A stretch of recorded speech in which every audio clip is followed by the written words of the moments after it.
எல்லாருக்கும் வணக்கம். அதாவது முயற்சியுடையார் இகழ்ச்சி அடையார்ன்னு சொல்லுவாங்க. நம்ம எந்த வேலையுமே தெரியாதுன்னு நினைக்கக்கூடாது. முயற்சி பண்ணுனா கண்டிப்பாக செய்யலாம். இது என்னோடய ஸ்டூடெண்ட் சதீஷ்குமார் அப்படின்ட்டு ஸ்டூடெண்ட்டு. அவர்கிட்ட ஒரே ஒரு தடவை யூடியூப்பில் நான் காமிச்சேன். இந்த மாதிரி உன்னால் ஒரு ஸ்டாண்டு செய்ய முடியுமா அப்படின்னு கேட்டேன். முயற்சி பண்ணுறேங்க அப்படின்னு சொன்னார்.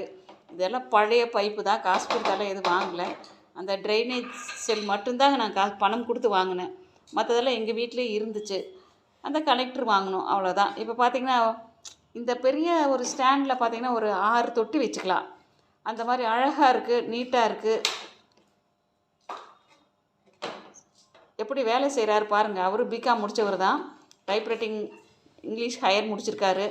ஹிந்தி கிளாஸு எங்கிட்ட தான் படித்தாங்க.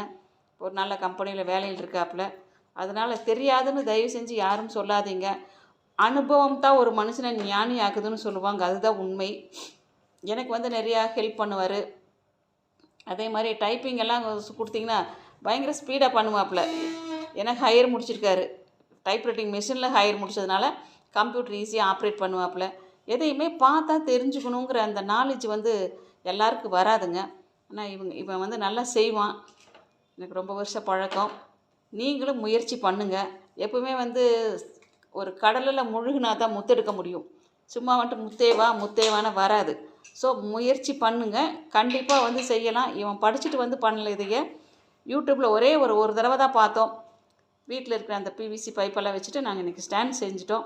நாளைக்கு இது மேலே தொட்டி எடுத்து வச்சுருவோம். நம்ம வீட்டில் செடி இருந்தால் நமக்கு ஒரு சந்தோஷம் இருக்கும் இல்லையா? நன்றி.